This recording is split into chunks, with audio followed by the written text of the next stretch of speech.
प्रिय भाई और बहनों, आज का शुभ संदेश के लिए आप सभी को हम स्वागत करते हैं। तेरे मार खाने से, तेरे गाड़े जाने से, मौत पर भी विजय पाने से,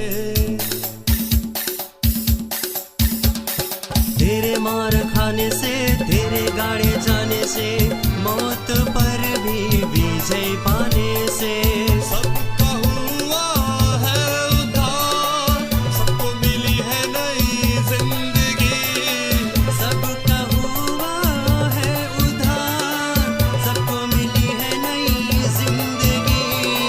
महिमा महिमा हो तेरी, महिमा महिमा हो तेरी, महिमा महिमा हो तेरी, महिमा महिमा हो तेरी, यीशु तेरी महिमा करते हैं हम सर्वदा, यीशु तेरी महिमा करते हैं हम सर्वदा।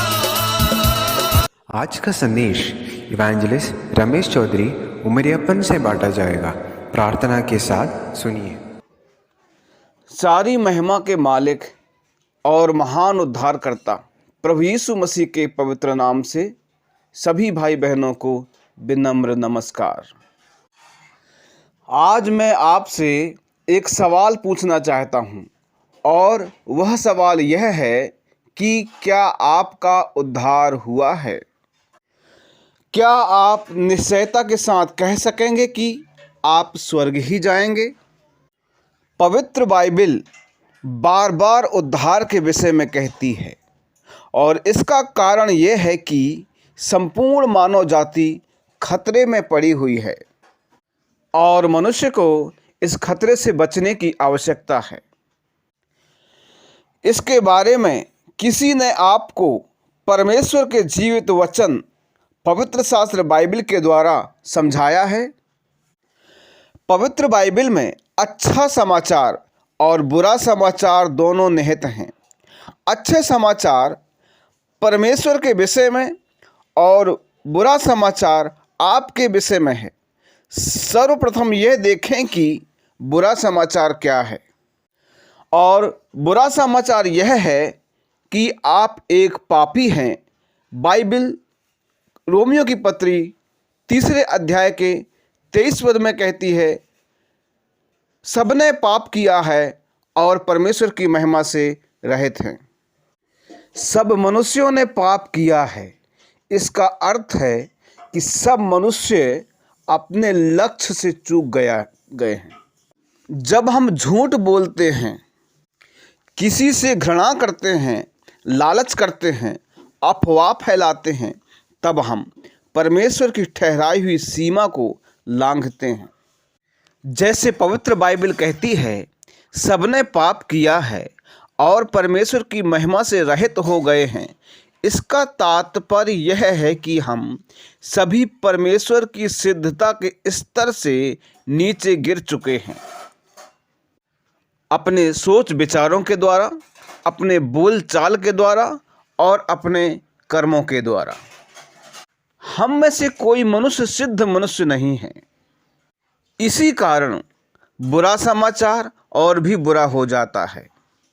बुरा समाचार यह है कि पाप का दंड है मृत्यु, यानी नरक जाना।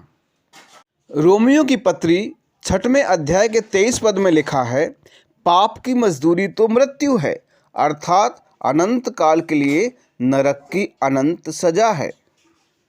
मान लीजिए आप मेरे लिए कुछ सेवा करते हैं जिसके लिए मैं आपको 100 रुपये देता हूँ।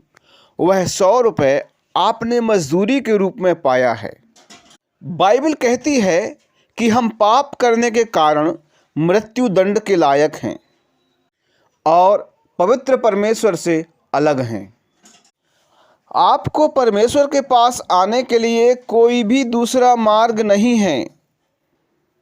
अतः परमेश्वर ने स्वयं आपके पास आने के लिए ठान लिया, ऐसा बाइबल कहती है। अच्छा समाचार यह है कि यीशु मसीह आपके लिए मर गया, रोमियो की पत्री 5 अध्याय के 8 पद में लिखा है, परमेश्वर हम पर अपने प्रेम की भलाई इस रीति से प्रकट करता है कि जब हम पापी ही थे तभी मसीह हमारे लिए मरा। बाइबल कहती है कि जो दंड मनुष्य के पापों के कारण मनुष्य को मिलना चाहिए था, वे सभी प्रभु यीशु मसीह ने अपने शरीर पर ले लिया और हमारे स्थान पर मर गया। प्रभु यीशु मसीह ने पाप और मृत्यु को हराकर तीसरे दिन जी उठकर इस दावे को साबित किया कि वे महान और जीवित और सनातन परमेश्वर हैं। जैसे बुरा समाचार और बदतर हो गया, वैसे ही अच्छा समाचार और बेहतर हो गया। अच्छा समाचार प्रभु यीशु मसीह पर विश्वास करके आप उद्धार पा सकते हैं। इफिसियों की पत्री 2 अध्याय के 8 और 9 पद में लिखा है, विश्वास के द्वारा अनुग्रह से तुम्हारा उद्धार हुआ है, और ये तुम्हारी ओर से नहीं वरन परमेश्वर का दान है, और ना कर्मों के कारण, ऐसा ना हो कि कोई घमंड करे। विश्वास करने का अर्थ है भरोसा रखना। एक प्रश्न है, क्यों प्रभु यीशु मसीह पर विश्वास करें? उत्तर है, आपके पाप की क्षमा के लिए और अनंत जीवन पाने के लिए प्रभु यीशु मसीह पर भरोसा रखना आवश्यक है। जैसे आप अपने परिश्रम के बिना एक कुर्सी पर पूर्ण भरोसे के साथ बैठते हैं, वैसे ही प्रभु यीशु पर आप विश्वास करें कि आपके परिश्रम के बिना आपको वह स्वयं स्वर्ग का भागीदार बनाएगा। परंतु शायद आप कहेंगे, मैं एक धर्मावलंबी हूँ, मैं आराधना के स्थान पर जाता हूँ, मैं चोरी नहीं करता, मैं एक अच्छा व्यक्ति हूँ, मैं गरीबों की मदद करता हूँ। ये सब बातें अच्छी हैं, परंतु ये सब बातें आपको स्वर्ग का भागीदार नहीं बनाएंगी।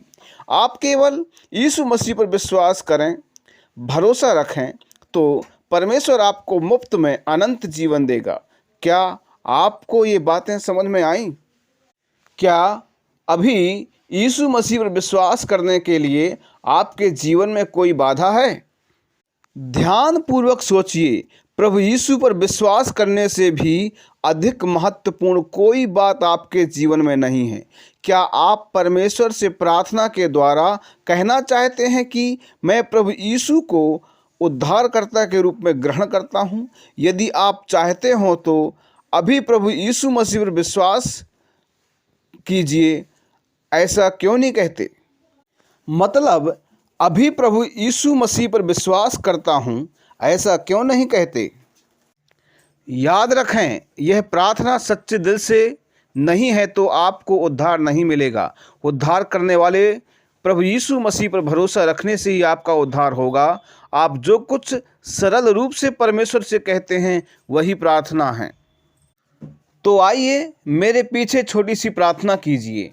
हे परमेश्वर, मैं समझता हूँ कि मैं एक पापी हूँ और पाप के दंड के योग्य हूँ। मैं विश्वास करता हूँ कि यीशु मसीह मेरे पापों के लिए मर गया और जीवित हो उठा। यीशु मसीह को मैं अपना उद्धारकर्ता और प्रभु के रूप में अंगीकार करता हूँ। पाप क्षमा और अनंत जीवन के लिए जो मुझे अभी मिली है, मैं आपका धन्यवाद करता हूँ। आमीन। बधाई हो, आपको अनंत जीवन मिल चुका है। परमेश्वर के नाम की महिमा हो।